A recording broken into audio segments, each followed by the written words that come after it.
The strange discovr white was a dark and quiet night. The town was asleep. Only the streetlights were glowing. Now, John, a simple man in his early 30s, was walking back home after his late shift at the factory. He was tired, but he liked the peaceful night air. As John passed the old abandoned church at the edge of the town, he heard a strange sound. It was like a weak cry, almost like someone was in pain. John stopped. He looked around. The sound came again, but this time it was clearer, soft, broken voice. It was coming from behind the church. John hesitated. He looked at the church, remembering all the stories people told about it being haunted. But he was not afraid of ghosts. He decided to check. He slowly walked behind the church, his footsteps quiet on the grass. There, in the darkness, he saw something strange. A girl was lying on the cold ground. She was almost unclothed, only covered by a thin silver cloth. She was shivering. Her long hair was dirty and tangled. Her skin was pale, almost shining in the moonlight. She looked up at John, her eyes glowing faintly a soft blue light. John was shocked. "Are you okay?" he asked, kneeling beside her. She did not reply. She only stared at him with wide, scared eyes. Her lips moved, but she spoke in a language John could not understand. The words sounded musical, soft but strange. John quickly took off his jacket and covered her. "It's okay, I'll help you," he said softly. The girl looked at the jacket, touching it like she had never seen clothes before. Her hands were shaking. John tried to lift her, but she was too weak to stand. He gently helped her up, and she leaned on him for support. John noticed a strange pendant in her hand, a shiny blue stone hanging from a silver chain. The stone was glowing softly, lighting up her face in the darkness. They slowly walked to John's small house, which was not far from the church. John unlocked the door and led her inside. The girl looked around, surprised by everything. The lights, the sofa, the pictures on the wall. She seemed lost, like a child in a new world. John gave her a warm blanket and some water. She drank it quickly, as if she had not had water for days. John tried to ask her name, but she only said something that sounded like Elara. He repeated, Elara. He repeated, Elara.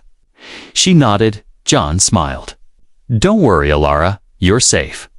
Now, Elara looked at him, her eyes full of fear and confusion. She held the pendant tightly, hiding it under the blanket. John noticed, but he did not say anything. After a while, John gave her some food. She looked at the bread and soup, not knowing what to do. John showed her how to eat. She copied him, slowly taking small bites. Her hunger showed she had not eaten for a long time. John wanted to call the police, but something inside him told him not to. This girl was different. Her eyes, her glowing pendant, her strange language, everything was mysterious.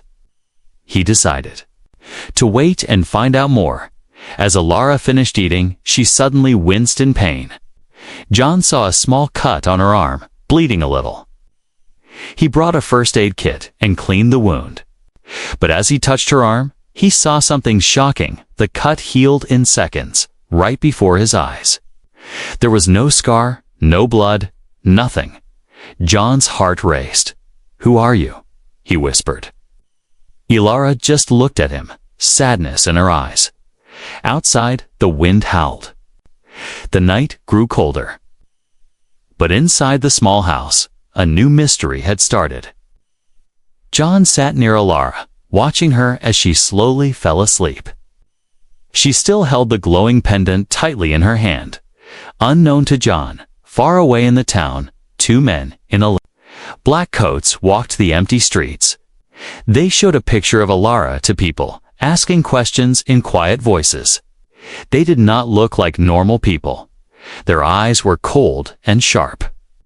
They were searching for something. Or someone. John did not know it yet, but by helping the strange girl, he had become part of a story much bigger than he could ever imagine. Elara was not just a lost girl. She was not even from Earth, and her secret could change everything. As the clock ticked past midnight, John sat by the window, thinking about what he had just seen. The church, the glowing eyes, the healing wound. The mysterious pendant, all these questions circled in his mind. But for now, he could only wait. He had found an alien behind a church. And his life would never be the same again. John woke up. Early the next morning, the sunlight was soft, shining through his window. For a second, he thought everything was normal. Then he remembered the strange girl, Ilara, sleeping on his old sofa. He walked into the living room quietly. Ilara was awake, sitting up, wrapped in the blanket. She was looking at the TV, which was off, but she touched the screen, curious. John realized she had never seen a TV before. He tried to smile and said, "Good morning, Ilara." She looked up, confused by the words. John pointed to himself. John then pointed to her. "Ilara?" She nodded, copying his name, John.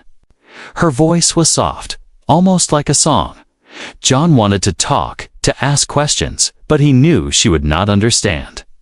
Instead, he brought out a notebook and a pencil. He drew a simple picture of the earth, then a question mark. Ilara stared at the drawing, then took the pencil. She started drawing something very strange, 2 suns in the sky, and a planet with 3 moons. Then she drew herself floating in a round, shining ball. John watched, amazed. "You not from here?" Ilara shook her head. She drew a small ship, flying away from her planet, then crashing near something that looked like a church. John's heart raced. This was real. She really was from another world. Suddenly, Ilara's hands began to glow blue. She looked scared and quickly covered them. John saw her pendant, still shining under the blanket. She looked at him, then at the door, as if she felt danger coming. Suddenly, the radio on the shelf turned on by itself. A strange voice spoke, but not in English. The voice sounded sharp and cold. Ilara froze, listening, her eyes wide with fear. Then, just as quickly, the radio turned off. The room went silent. John realized Ilara could control things with her mind. He saw the fear on her face. He said softly, "You're safe here. I promise." But Ilara looked away. She pointed to the window, making a shape with her hands, a circle, then a line cutting through it. She was trying to warn him about someone or something outside. At that moment, someone knocked at the door. John's heart stopped. He quickly hid Ilara behind the sofa and opened the door a little. 2 men in black coats stood outside. Their faces were blank, and their eyes seemed too bright, almost unnatural. "Good morning, sir," said one. "We're looking for a lost child. Have you seen anyone unusual last night?" John shook his head. "No, I was home all night." The men looked at each other, then one leaned in closer. "Are you sure? We have reason to believe something strange happened near the old church." John tried to stay calm. "I haven't seen anything." The men left, but not before giving John a cold, hard stare. He shut the door and locked it quickly. John ran to Ilara, who was shaking with fear. He tried to calm her down. She pointed at his notebook and drew a strange symbol, a crown, then her own face. John stared. Was she trying to say she was a princess, Ilara? Then drew another picture, a group of shadowy figures chasing her, trying to grab the glowing pendant from her neck. John finally understood. The men in black coats weren't police. They were hunting her. Suddenly, Ilara grabbed John's hand. Her touch was warm, but he saw quick images in his mind. A palace, a war, ships exploding in the sky, and her running, hiding, always afraid. John pulled back, breathing fast. You're not just from another planet. You're important. You're royal." Ilara nodded, tears in her glowing blue eyes. John sat back, realizing how much trouble they were in. He looked out the window and saw the men in black walking down the street, still searching. He knew things were going to get dangerous, but he had made a promise. He was going to protect Alara, no matter what. As the day turned to evening, Alara drew one last thing in the notebook, a spaceship hidden near the church. She pointed outside, her message clear. They would need to go back there, but first they had to stay hidden and hope the men in black wouldn't find them before nightfall. Outside, the town looked peaceful, but inside John's small house, a secret bigger than anyone could imagine was about to change everything. The night came early, covering the small town in shadows. Inside John's house, the air felt heavy. John watched through his window. The two men in black were still moving in the streets, stopping near every house, searching for something or someone. Alara sat on the floor, silent, staring at the glowing pendant. Her eyes were worried, sometimes shining bright, sometimes dark. She held John's notebook, drawing a map of the area. With her finger, she pointed at the church and made a small X in the woods behind it. John whispered, "We can't stay here. They will come." Alara nodded, understanding the fear in his voice. She drew another picture, a big eye, watching. Then she pointed to herself and made a walking motion with her fingers. John knew she was right. They had to run. He packed some food, water, and a flashlight. He found a thick sweater for Alara to wear. She looked at the clothes, confused by the zippers and sleeves. But she smiled and tried her best. Suddenly, the light bulb in the ceiling flickered and burst. Both of them jumped. Alara's hands glowed blue for a second. "Sorry," she whispered. Her English getting better, but still slow. John smiled, but he felt nervous. Alara had powers she couldn't control. He opened the back door quietly. The cold wind touched their faces. They moved silently into the night, hiding behind fences and trees. Every time a car passed, Alara pressed herself flat to the ground. Holding John's hand tight, as they moved through the alley, a cat blocked their path, hissing. Alara bent down, her eyes meeting the cat's eyes. The cat stopped hissing. Instead, it rubbed against Alara's hand and let her pet it. John watched, surprised. Alara smiled. "Animal friends. Help." She pointed ahead. The cat ran forward, then stopped, waiting for them, as if guiding them. They followed the cat to a small path in the forest behind the church. The path was dark, branches reaching like hands.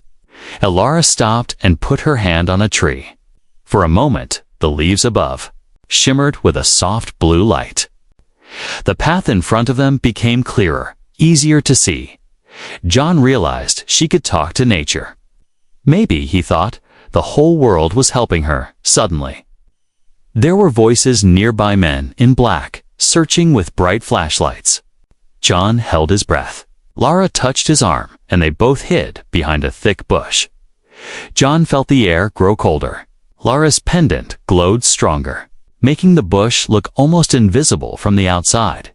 The men passed by, their lights missing them by inches. After they were gone, John and Alara moved fast. The cats still guided them. Finally, they reached a small broken cabin deep in the woods. John opened the door. The cabin was empty except for old chairs and dust. Inside, Alara sat down, tired. She pulled out John's notebook and drew herself, John, and the cat. She drew a spaceship under the church, hiding underground. She pointed to the church outside the window and made a digging motion. John looked at her, confused. "Your ship is here." Alara nodded. "Yes, under stone, safe, need, key." She pointed at her glowing pendant. Suddenly, the radio in John's backpack turned on again, crackling. This time, a voice in English. "Return the royal one. No one gets hurt. We are watching. You have until sunrise." John's heart pounded. Ilara's eyes filled with fear, but then she reached out and held his hand. He looked at her and said, "I will protect you. I promise." Ilara smiled, a single tear rolling down her cheek. That night, John couldn't sleep. He stared out the window at the empty woods. In his mind, he saw images Ilara had shown him: a beautiful palace, war in the stars, and a family calling her name. He knew his life was forever changed. As the moon rose high, the cat lay by the door, watching for danger. John and Ilara listened to every sound. They knew sunrise would bring a choice. Should they dig for the spaceship under the church, or run farther and hide again? The world felt bigger, stranger, and more dangerous than ever. But John also felt something new: hope. For the first time, Ilara whispered, "Thank you, John." He smiled, knowing they were no longer alone. Outside, the men in black watched the church, their faces cold, their eyes never blinking. They waited for sunrise. They did not know that tonight something new was happening. A human and an alien. Princess were becoming a team, and their adventure was only just beginning. The sun was rising slowly, painting the sky orange and gold. Inside the old cabin, John did not sleep all night. He watched Ilara as she slept in the chair, her glowing pendant still tight in her hand. The cat slept beside her, as if guarding her dreams. As the first light touched the window, Ilara woke up with a start. She looked around, confused, but then she saw John and relaxed. John whispered, "Are you okay?" Ilara nodded, but her eyes were full of worry. They ate a small breakfast in silence. John offered her bread and an apple. Ilara took the apple, smelling it first, then taking small bites. For a moment, she looked happy, almost like a normal girl. After eating, Ilara opened John's notebook again. She started to draw faster. This time, a big palace with tall towers, 2 suns in the sky, and many people wearing silver clothes. In the center, she drew herself a crown above her head. John watched closely. "You, princess." Ilara looked up, her eyes sad but proud. She nodded and said, "Yes, Princess Ilara, my home." Far away, John was amazed. He never thought a real alien princess would come to his town. Ilara then drew the next picture: strange. Dark ships flying over her home, fire everywhere, people running. She drew herself hiding, then escaping in a small spaceship. She pointed to the glowing pendant. She tried to explain. Pendant. Power key. My people. Safe. If I return. John asked, "Why you come here?" Ilara's English was still slow, but she tried hard. Enemies, follow me. Want, pendant. If get, destroy my world. I escape. Landed here. Lost, afraid. Suddenly, John heard something outside. He looked through the small window and saw the men in black moving closer to the cabin. Their eyes looked even colder in the morning light. Ilara's hands began to glow again. The cat jumped up, hairs standing. John whispered, "We have to go." They packed everything quickly. Ilara slipped the pendant under her shirt, hiding its light. Before leaving, she wrote something in her language on the wall. A message only her people could understand. They ran out the back door and into the forest, the cat running ahead. The morning air was fresh, but the danger was everywhere. As they moved through the trees, Ilara stopped and touched a flower. Instantly, it bloomed into a bright blue color, not like any flower John had ever seen. Ilara smiled for a second, then kept moving. She whispered, "Royal blood makes things grow.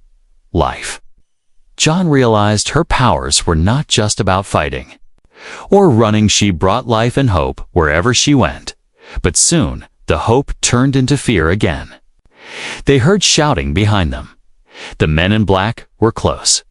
Suddenly, a strange buzzing sound filled the air. Ilara fell to her knees, holding her head. John tried to help, but he felt weak too. The men in black had a strange device, making the air heavy and painful. One of the men shouted, "Give us the pendant, or watch her suffer."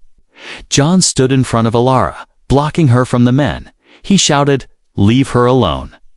But the men in black only smiled. Their eyes glowed red for a second. "She is not safe with you. She belongs to us now." Suddenly, the pendant shined bright blue. Ilara stood up, her eyes full of royal power. The ground shook. Plants around them grew fast, wrapping around the men's legs. The cat hissed and jumped onto one man's face, scratching hard. Ilara spoke, her voice stronger than ever. "I will never go with you. My people need me. My family needs me. You are not welcome here." The men struggled, but the plants held them tight. The buzzing stopped. Ilara grabbed John's hand, and they ran deeper into the forest, the cat running with them. Finally, they reached a quiet place. Ilara was tired, her energy low. She turned to John, her eyes soft now. "You?" "Good friend," she said. John smiled. "You are brave. We will find your ship. We will save your people." Ilara held out her pendant. It glowed gently, not bright, not dark, just enough to show hope. For the first time, Ilara told John a secret pendant, not just key. "It can call my family. If I use it, they will come. But enemies will find us too." John thought for a moment. "We have to take the risk. We need help. You are not alone anymore." As the sun climbed higher, John, Ilara, and the cat prepared for the next step. They knew their path was hard, but they also knew they were not giving up. Somewhere, far above, in the deep sky, someone was listening. The story of the lost princess was not finished yet. The day grew warmer, but the forest felt dangerous. John, Ilara, and the cat sat hidden under a thick bush. John checked his phone, no signal, no help. Ilara closed her eyes, holding her glowing pendant, trying to feel safe. John spoke softly. "We can't hide forever. We need a plan." Ilara nodded. She looked tired, but her eyes were sharp. She picked up the notebook and drew fast. The church, a hidden door, and the spaceship buried under stones. Ilara explained, "My ship. Under church, need pendant. Open door, must go tonight. Too dangerous." Now John agreed. They had to wait until it was dark. The men in black were everywhere, searching the woods and the town. John watched them from the trees. Sometimes, the men would stop, look at the ground, and scan the area with small, silver machines. The cat growled quietly, sensing danger.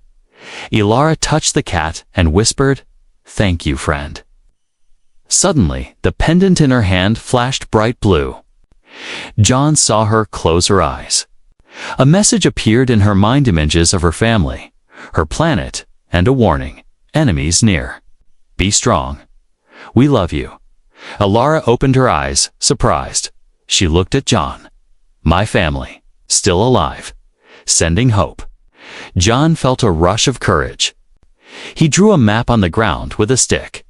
Tonight, we move here, behind church, wait for men to leave, go inside, find your ship. If trouble, you use pendant. I'll protect you. Ilara squeezed his hand. Thank you, John. Night came slowly. The men in black grew more impatient. One of them yelled, "Find the girl. Find the key." Their faces looked less human in the moonlight, their eyes too bright, their voices too cold. John and Ilara crept toward the church. The old building looked spooky, shadows dancing on its walls. The cat moved ahead, checking every corner at the back of the church. Ilara stopped. She touched a stone on the ground. Suddenly, a blue circle glowed, a secret door. John watched. in amazement as Alara put her pendant into a small hole. The door slid open, showing stairs going down into darkness. They entered quickly. The air was cool, filled with strange smells. Blue lights appeared on the walls, lighting the path. John held Ilara's hand, trying to stay calm. At the bottom, they found a room. In the center stood Ilara's ship round, silver, covered in dirt but still shining.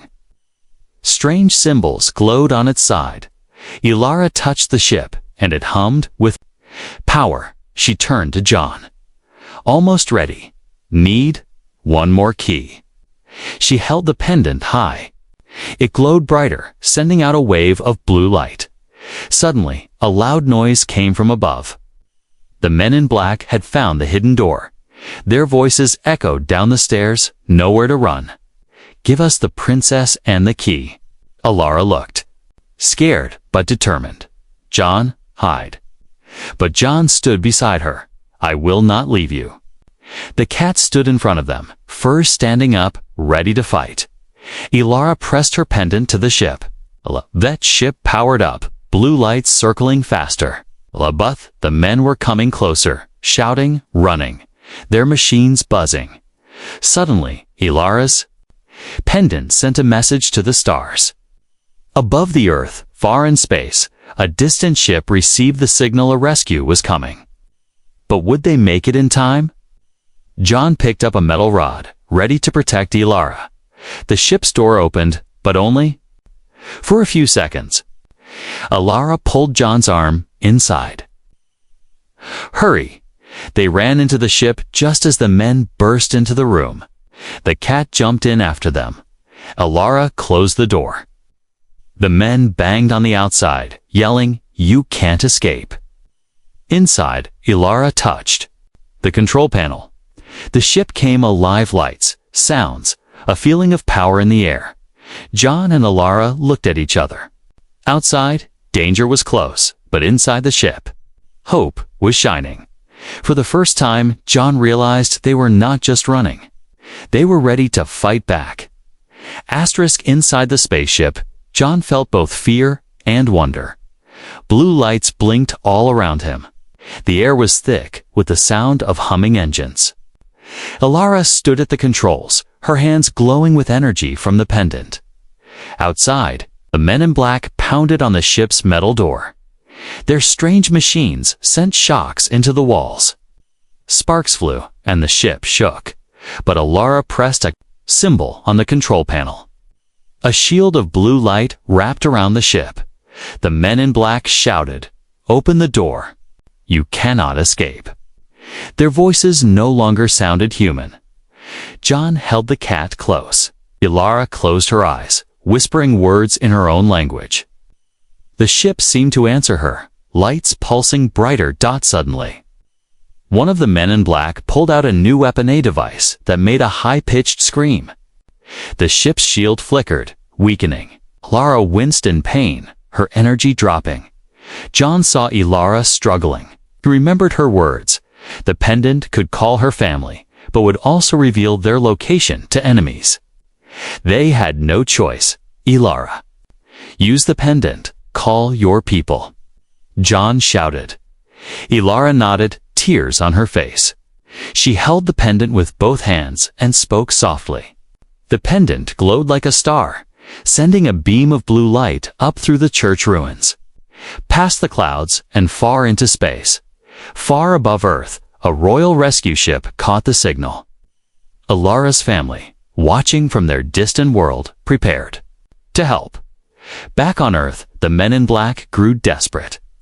Their leader, his eyes burning red, forced open a small gap in the ship's shield. His hand reached inside, grabbing John by the arm.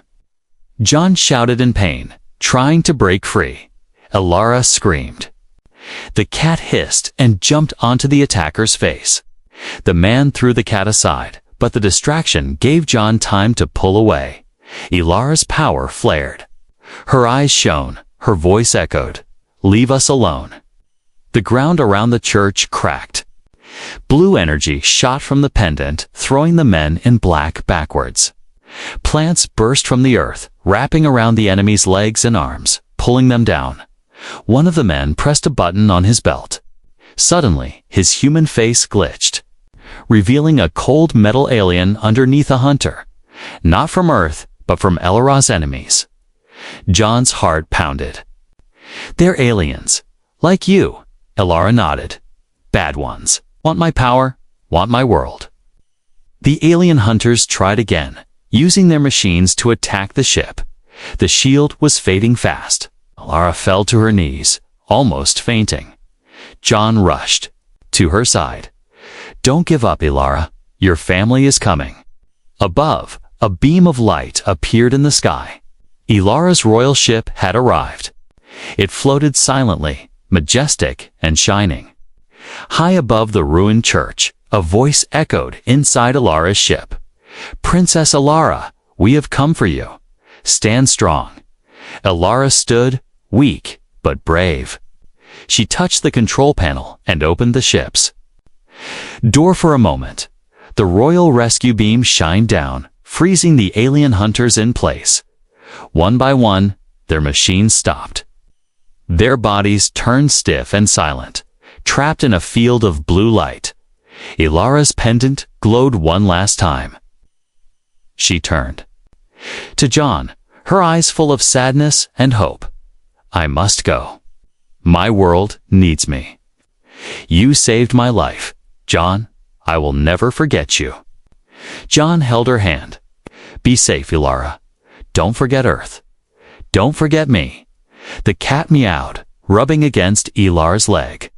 She smiled and picked up the cat, placing her pendant around its neck. "For you, my friend, for protection." Elara stepped into the royal rescue beam. Light surrounded her, lifting her up, taking her toward the stars. John watched, tears in his eyes. He felt both proud and heartbroken. The church fell silent. The spaceship closed its doors. The men in black, now powerless, lay trapped by the roots and plants. In the sky, John saw Elara's ship disappear among the stars. He knew he would never see her again, or would he? He looked down and saw the cat, safe and wearing the glowing pendant. The adventure was not truly over. The night felt different after Elara left. The wind was quiet, and the old church stood in silence, its secrets hidden once again. John sat on the broken steps, holding the cat in his arms. The pendant around the cat's neck glowed softly, a reminder that everything really happened. John closed his eyes, remembering Elara's last words. "You saved my life. I will never forget you."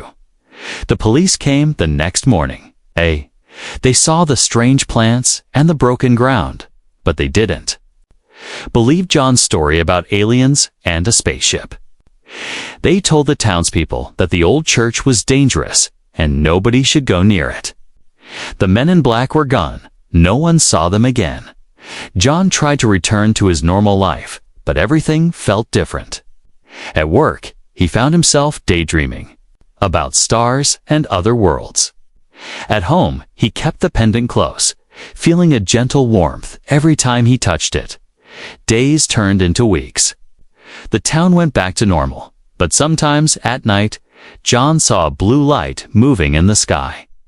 He wondered if Elara was watching over him from the stars. The cat became his loyal companion. With the pendant, it seemed smarter, almost like it could understand his feelings. Whenever John felt lonely, the cat would curl up beside him, purring, its blue eyes shining in the dark. One night, during a quiet rain, the pendant glowed brighter than ever. John woke up and found the cat sitting by the window, looking outside. He followed the cat and looked at the sky. A new light appeared, moving slowly, growing bigger. Suddenly, a beam of blue light shined down into John's backyard. John's heart raced. Was it Elara? Was she back? He ran outside, holding the cat. The rain stopped where the blue light touched the ground. A soft, musical voice called his name, John. The light faded, but something was left behind, a small box, glowing with the same blue light as Elara's pendant. John opened the box with shaking hands. Inside was a letter, written in simple English. "Dear John, thank you for your courage and kindness. My family is safe, and my world is healing. This gift will keep you and your planet safe from harm. I will always remember you. Maybe one day I will return. Your friend, Ilara." Under the letter was a crystal, shining with the colors of the stars. When John touched it, he felt hope and peace, like Ilara was still with him. From that night on, John was never afraid. He knew he was part of something bigger than himself. He watched the skies, dreaming of the day he might see Ilara again. And sometimes, when the stars were bright and the world felt silent, a blue light would move across the sky, and John would smile, knowing that friendship, bravery, and kindness can reach across worlds. The end. Or maybe a new beginning.